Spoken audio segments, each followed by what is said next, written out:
time for the best.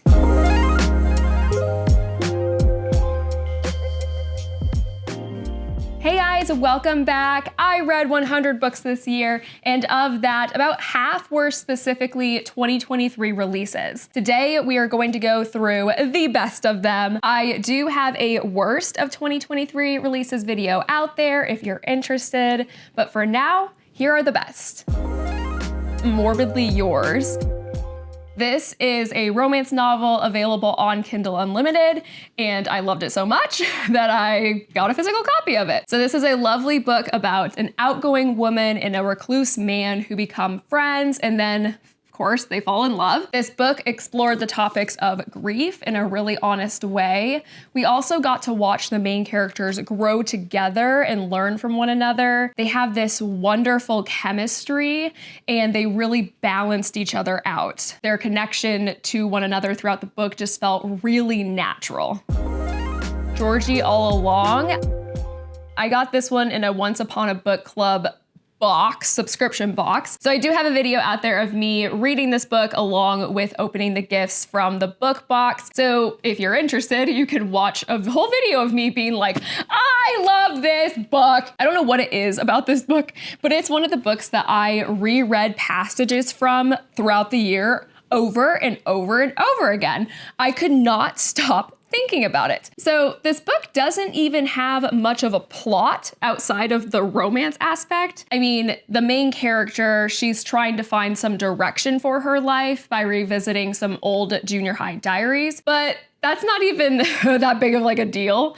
My favorite part of the book was how the two love interests interacted with one another. I really enjoyed their conversations. I liked how they just liked each other, and in the end, the main male character's growth I actually thought was the best part of the novel. The next is Business or Pleasure. This one is about two people who have a one-night stand, and it was not enjoyable for the main female character. They end up having then to travel together because she becomes a ghostwriter for his book. As much as I didn't like this author's book, Weather Girl, from last year, I loved this one. It was precious. I love a main male character who's inexperienced or needs a little sex coaching.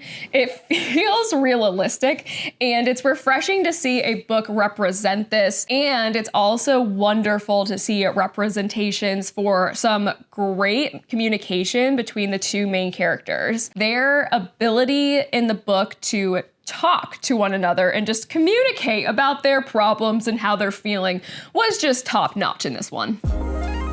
Divine Rivals.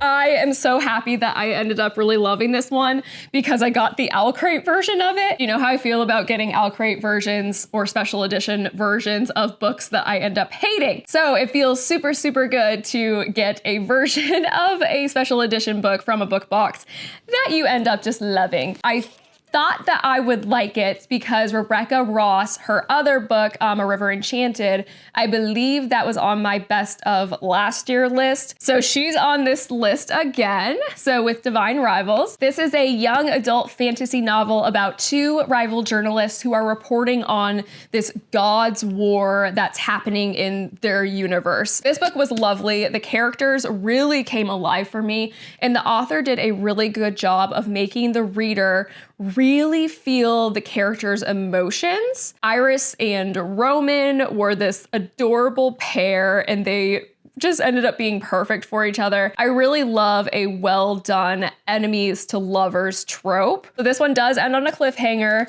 It's a duology. The second one should be out by the time this video is released, but the cliffhanger in this one really, really has me itching to read the next book. The Unmaking of June Far. This was a really well-crafted book. It's about June, who is trying to learn about and undo this family curse that involves time travel. I loved that this book really made me focus and pay attention to try and really understand what was happening in the novel. Most books for me, I feel like, are very passive reads. For this one, I had to very actively pay attention to what was happening with the dates and the people, but I really liked that it made me kind of think about it, and I felt like everything tied together really well. The next is Adventures of Amina al-Sirafi. This was just a fun book. I loved that Amina was this very strong female main character. She didn't take anyone's shit. The little magical elements of the story and the fun side characters really shined in this book. I did not expect to love a pirate book as much as I did, but here we are. After the Forest, this is an adult Hansel and Gretel retelling that I found to be very unique. This one was magical, and there were witches and curses and a love story with this mysterious man. The book was based in the 1600s, so the main character Greta was dealing with the prejudices of that time against women and witch hunting, which played a big part in the novel. So overall, in terms of the plot, I had no idea where this story was going to go. So for me, that made the book really surprising and fun. And there was something about it that it encompassed like everything that I really like. I really love like witchy stories, but also like love stories and, so I just really enjoyed this one. Emily Wilde's Encyclopedia of Fairies. This book is just wildly good. If you love dry British humor, this book is perfect. The female main character, Emily, is this prickly, serious, uptight professor